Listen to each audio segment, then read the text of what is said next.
Hello मेरे प्यारे बच्चों, कैसे हो आप लोग। मैं उम्मीद करता हूँ कि आप सभी एकदम मस्त होंगे और अपने पढ़ाई को लेकर व्यस्त होंगे, है ना। तो हर रोज की तरह आज भी मैं आपके बीच क्लास 10th गणित का प्रश्नावली 3.2 का क्वेश्चन नंबर 1 का दूसरा क्वेश्चन लेकर आया हूँ। क्वेश्चन नंबर 1 इससे पहले का वीडियो में मैं आपको बता चुका हूँ। अब अगर उस वीडियो को नहीं देखे हैं तो आप हमारे प्लेलिस्ट में जाकर उस वीडियो को देख सकते हैं। तो आइए बिना कुछ देरी किए क्वेश्चन नंबर 1 का क्वेश्चन नंबर 2 पढ़ते हैं। क्या कहता है क्वेश्चन? क्वेश्चन कहता है कि 5 पेंसिल तथा 7 कलमों का मूल्य 50 रुपया है। यानी कि 5 पेंसिल और 7 कलम दोनों को मिला करके उसका कीमत कितना है, मूल्य कितना है, 50 रुपया है। कह रहा है कि जबकि 7 पेंसिल तथा 5 कलम का मूल्य 46 रुपया है, तो एक पेंसिल का मूल्य तथा एक कलम का मूल्य ज्ञात कीजिए। तो यहाँ देखिए, कल इससे पहले का जो वीडियो मैंने बताया था कि उसमें क्या था, पहले क्या था कि निम्न जो समस्या दी गई है उन समस्याओं को पढ़कर इसे ग्राफ विधि में हल करें। यानी कि ये जो समस्या उसी क्वेश्चन का है ना। ये जो भी 2-3 क्वेश्चन है वो उसी क्वेश्चन का है। तो इसको भी हम लोग कौन विधि से हल करेंगे? ग्राफ विधि से हल करेंगे, है ना। तो इसके लिए अब देखिए ग्राफ विधि से हल करेंगे। क्या कह रहा है कि 5 पेंसिल तथा 7 कलम, और जबकि 7 पेंसिल तथा 5 कलम, लेकिन एक पेंसिल का और एक कलम का मूल्य हमें ज्ञात करना है। यानी कि एक कलम का कीमत कितना रुपया है हमें पता नहीं, और एक पेंसिल का कीमत कितना है हमें पता नहीं। तो जो कुछ हमें पता नहीं रहता हम अपने तरफ से मान लेते हैं कि इतना रुपया है, कुछ भी मान लेंगे एक अल्फाबेट में। तो हम लोग यहाँ पे हल करते हैं। माना माना कि पेंसिल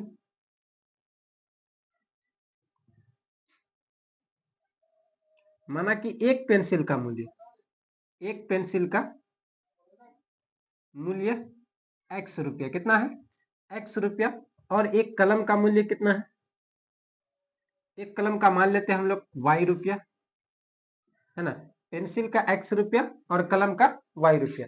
अगर अब आप हमको बताइए कि अगर एक पेंसिल का दाम एक्स रुपया है तो 5 पेंसिल का कितना हो जाएगा, कितना हो जाएगा बताइए, कितना, 5x, है ना। Very good. ये गुना हो जाता है एक एक एक ठोका। अगर मान लेते हैं कि एक एग्जाम्पल, एक कलम का दाम 2 रुपया है तो 5 कलम का दाम कितना होगा, तो 10 रुपया, 2 पंचे 10, गुना करते हैं ना। तो सेम उसी प्रकार अगर एक कलम का दाम x रुपया है तो इसको अगर हम 5 से गुना करेंगे तो कितना हो जाएगा, 5x। उसके बाद कह रहा है कि 7 कलम, एक कलम का y रुपया, तो 7 कलम का कितना हो जाएगा, 7y। ये दोनों को मिला करके कितना रुपया में खरीदता है, इसका कीमत कितना है, 50 रुपया। ये आपका समीकरण 1 हो गया, है ना। कोई दिक्कत? सेम उसी प्रकार कह रहा है कि जबकि 7 पेंसिल, अब एक पेंसिल का दाम x रुपया तो 7 पेंसिल का दाम 7x, और उसके बाद तथा 5 कलम, यानी कि एक कलम का दाम y रुपया तो 5 कलम का 5y बराबर कितना रुपया है, 46 रुपया। ये आपका इक्वेशन 2 यानी कि समीकरण 2। अब समीकरण 1 और 2 एक में से हल करेंगे ग्राफ विधि में, है ना। समीकरण 1 में से और एक तरफ समीकरण 2 में से। यह है 5x प्लस 7y बराबर 50। तो अब देखिए 5x से इधर ही रहेगा बराबर 50, यह 7y प्लस में इधर आ जाएगा माइनस में, x बराबर 50 माइनस 7y, और ये जो 5 गुना में इधर आ जाएगा बटा में, है ना। इसी प्रकार ये दूसरा समीकरण आपका क्या है, 7x प्लस 5y बराबर 46, है ना।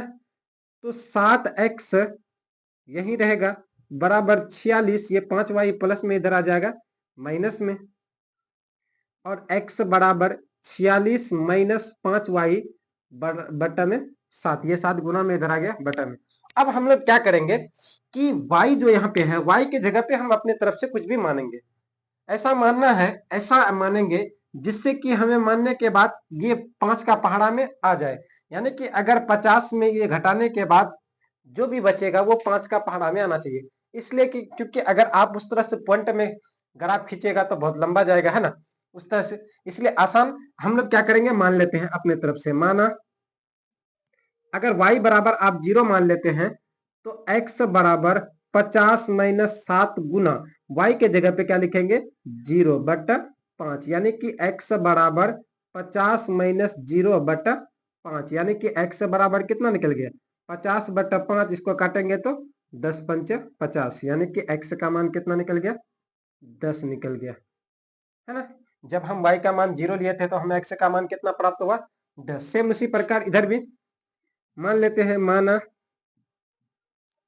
y बराबर, अब देखिए क्या मानना है जिससे कि बचने के बाद वो 7 से विभाजित हो जाए, है ना। तो अगर हम 1 मानते हैं तो 46 में 5 अगर घटा देंगे तो हमें 41 बचता है, जो कि नहीं 7 का पहाड़ा में नहीं आएगा। अगर 2 मानते हैं तो 10, 46 में 36 वो भी नहीं आता। 3 मानते हैं 15, हाँ तो 3 आ जाएगा। माना y बराबर 3, तो x बराबर 46 माइनस 5 गुना 3/7, यानी कि x बराबर 46 माइनस 5 दिया 15/7। x बराबर 46 में 15 घटेगा तो कितना बचेगा, 6 में 5 जाएगा तो 1 और 4 में 3 के 31, सॉरी 7 नहीं लगेगा, 3 से भी नहीं, 4 लेते हैं तो 4 पंचे 20, 26, 5 लेते हैं 5 चौके 20, और उसके बाद 6 भी नहीं होता, 6 पंचे 30, 7 लेते हैं 7 पंचे 35, 7 से हो सकता है ना। x बराबर 46 माइनस 5 गुना 7/7, यानी कि x बराबर 46 माइनस 7 पंचे 35/7, यानी कि x बराबर 1 2। 46 में अगर 35 को घटा देते हैं तो 6 में 5 जाएगा तो 1 बचेगा, 4 में 3 के 11 नहीं ले रहा है ना। चलिए थोड़ा सा, अगर हम माना y बराबर 5 या 15, 46 में 15 घटाएंगे तो हमें बचेगा 31।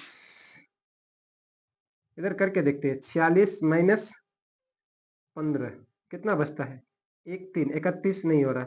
उसके बाद 20, 46 माइनस 20 इज इक्वल टू 26, 46। हाँ तो चलिए बच्चों, हम लोग क्या करेंगे, माइनस में मानेंगे। किस में मानेंगे, माइनस में। मान लेते हैं कि -2 है ना, y बराबर, तो x बराबर 46 माइनस 5 गुना y के जगह पे क्या लिखेंगे हम लोग -2 और बटा में 7, यानी कि x बराबर 46 माइनस, देखिए यहाँ पे माइनस और माइनस मिलकर के क्या बनेगा प्लस, 5 दूनी 10/7, यानी कि x बराबर 46, 10 कितना हो जाता है 56/7, 7 8 56, यानी कि x का मान कितना निकला 8। यहाँ तक किसी को कोई दिक्कत नहीं, चलिए वेरी गुड, बहुत अच्छा। उसके बाद फिर हम लोग क्या करेंगे, इसको लिख लेते हैं एक बार, x बराबर 50 माइनस 7y/5, और एक तरफ क्या है x बराबर 46 माइनस 5y/7। जैसे कि अभी हम लोग क्या माने थे 0 माने थे, अगर हम 5 मान लेते हैं तो फिर मेरा 7 पंचा 35 हो जाएगा। तो माना y बराबर 5, तो x बराबर 50 माइनस 7 गुना y के जगह पे 5/5, यानी कि x बराबर 50 माइनस 7 पंच 35 और बटा में है 5। x बराबर 50 में अगर हम 35 को घटा देंगे तो हमें कितना प्राप्त होगा 15, यानी कि 5 तिया 15। x का मान कितना निकल गया 3 निकल गया। चलिए वेरी गुड। इसी तरह से इधर भी हम मानेंगे। इधर मान लेते हैं कि जैसे कि -2 माने हैं तो इसमें 9 2 7, 7 जोड़ दीजिए, 7 2 9, 9 मान लेते हैं। माना y बराबर -9 मान लेते हैं। x बराबर 46 माइनस 5 गुना y के जगह पे -9 बटा में क्या लिखेंगे 7। x बराबर 46 माइनस गुना माइनस मिलकर के प्लस 5 चौक 20/7, 9 5 45, सॉरी 9 5 45। अब x बराबर 6 5 11, 4 4 8 1, 6 5 11 और 4 4 8 1 9 बटा में 7। इसको काटेंगे तो 13 7 91, यानी कि x बराबर 13। यहाँ तक किसी को कोई दिक्कत। अब एक बॉक्स बना लीजिए इस टाइप से, है ना। चलिए अब देखिए यहाँ पे x और ये y, जब आपने y का मान 0 प्राप्त माने थे तो x का मान आपको कितना मिला था 10, है ना। उसी प्रकार जब आपने x का y का मान 5 माने थे तो आपको x का मान 3 मिला था। सेम उसी प्रकार इधर भी मान लेते हैं, एक बॉक्स खींच लेते हैं x, y। अब देखिए जब आपने y का मान -2 माना, कितना माना -2, तो आपको x का मान कितना प्राप्त हुआ +8, है ना। उसके बाद जब आपने x का मान y का मान -9 माना तो आपको x का मान 13 प्राप्त हुआ। चलिए यहां तक किसी को कोई दिक्कत नहीं। चलिए अब इसको नोट कर लीजिए, मैं आपको ग्राफ खींचूंगा, इसको आप लोग नोट कर लीजिए। हाँ तो बच्चों अब हम लोग क्या करेंगे, इसका ग्राफ खींचेंगे।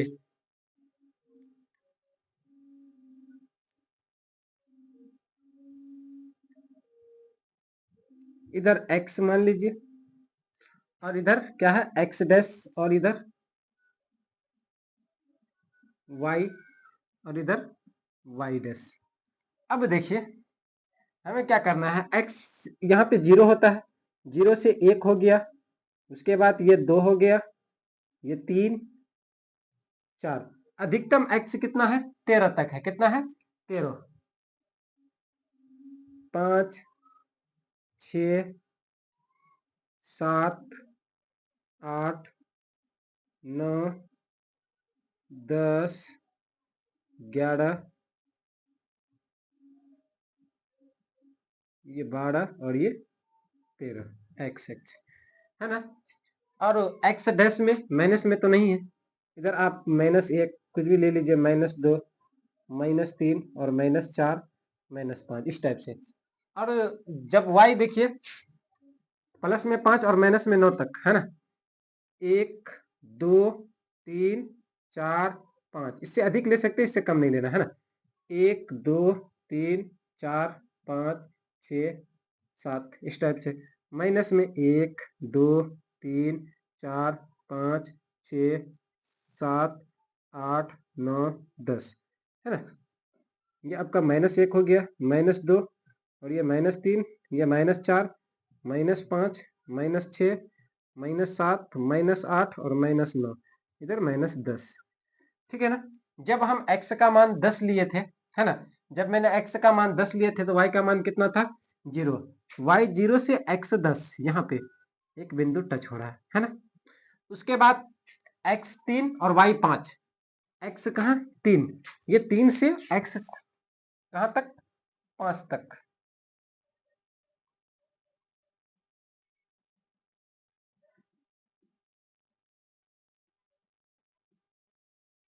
यहाँ पे एक बिंदु टच हो रहा है ना, ये हो गया। और उसी प्रकार अब इन दोनों बिंदुओं से होते हुए एक रेखा खींचना है,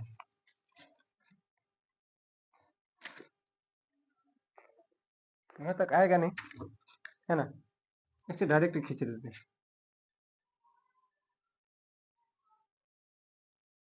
चलिए इस टाइप से रेखा हो गया। इस बिंदु का नाम दे देते हैं 10, 0 और इस बिंदु का नाम 3, 5। चलिए वेरी गुड। अब इस तरफ x का मान 8, x 8 से y कितना है -2, ये -2 है, यहां से जाना है कहां तक, यहां तक था -8, एक बिंदु यहाँ पे टच हो रहा है ना। उसी प्रकार x 13, ये x 13 है ना, ये कहां तक -9 तक।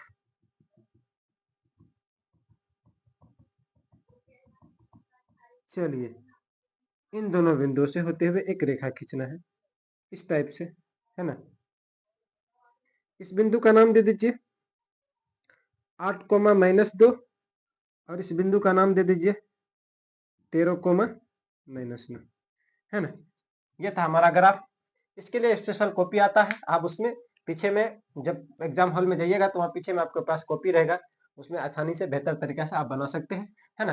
मैं उम्मीद करता हूँ कि आप सभी समझ गए होंगे, है ना। किसी को कोई दिक्कत, अगर किसी को कोई दिक्कत है तो कमेंट में बता सकते हैं आप, कोई दिक्कत नहीं। चलिए वेरी गुड, बहुत अच्छा। चलिए तो इसी तरह से आप हमारे साथ बने रहिए, मैं भी आपके साथ हर रोज़ बना रहूँगा। इसी तरह से हम नए वीडियो आपके बीच लाता रहूँगा।